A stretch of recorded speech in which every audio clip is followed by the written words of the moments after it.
Hello folks, I'm Dan. Continuing with reloading room projects today, I guess. I just finished shooting a little video over the weekend of finishing up some heated bases for the Lubricizers, and you've seen those Lubricizers before in my quick little reloading room tour.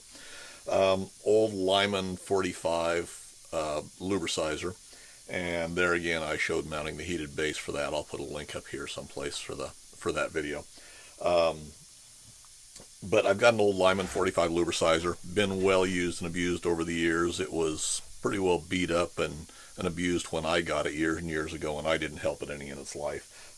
It had been welded on and beat up and modified and was really kind of a mess. So I'm just going to go through and rebuild it. Let me move the camera down here so you've got a little bit better view of that. And there's three main castings of these Lubricizers. They're not real complicated. And this was Lyman's early models. It was, you know, they're 45 now. They build the 450, I believe is what it is, and they've updated them a couple of times now. The newer ones are pretty much like the RCBS in a lot of respects. But anyway, the old Lyman 45. This one, I had to heat it to get the tube out. This tube was ovaled out, been all chewed up and everything. So I've heated it up to take it out. Had some weld spatter on it. It had been painted at one time or another. There's some black spray paint on different places, and it's just well worn. So I'm going to go ahead. It's threaded. The first thing I'm going to do is go ahead. I've reached into airplane part inventory, and it's 4130 tube is what I'm going to put back in to build a new lube tube for it. And we're going to thread the end of that, square it up and thread the end. It's 28 threads per inch. And it starts out life as 1.25" OD and 1.125" ID. OD is a little bit oversized on this piece of pipe. It doesn't want to fit into the mechanism that slides up and down it. So I'll probably polish the inside of that.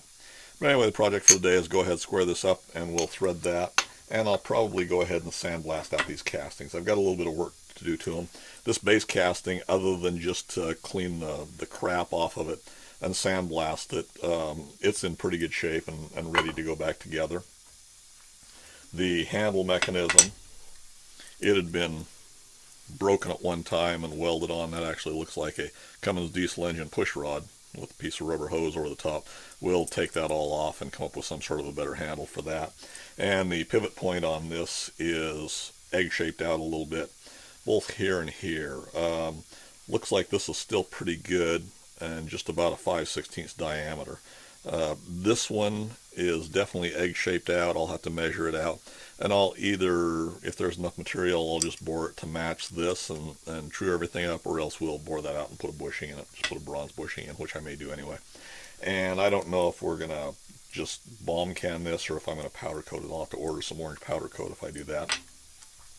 So that's what goes on with that.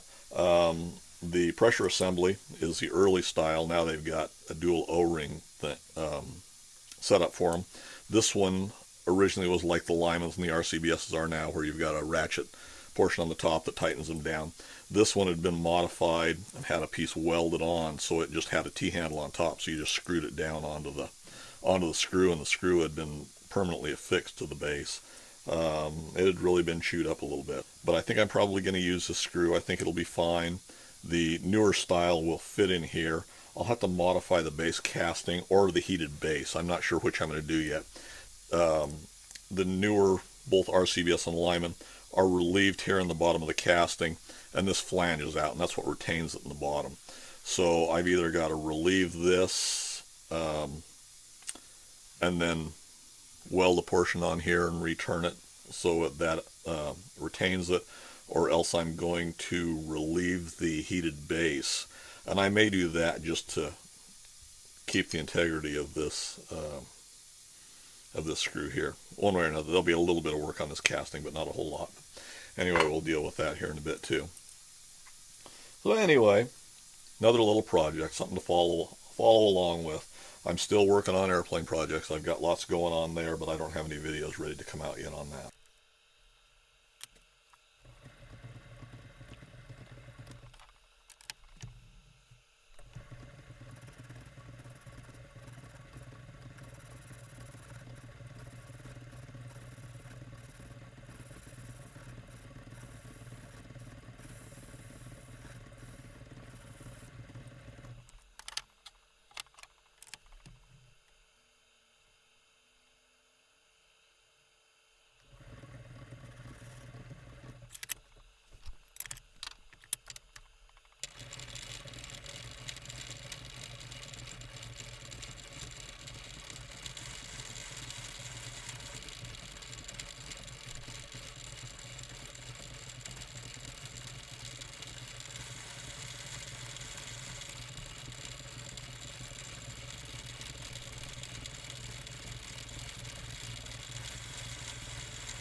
Alright, well, we've got our new hopper all turned, threaded, ready to go back together. We've test fitted it already, and it threads in. When we final assemble it, we'll Loctite it in place.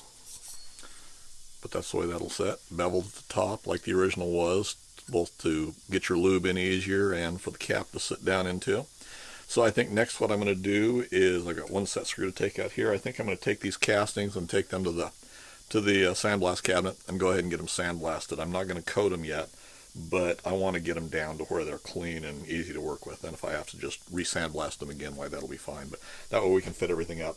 For right now, the rest of the day, I'm just going to go ahead, clean up the rest of these parts a little bit as best I can with what I've got right now.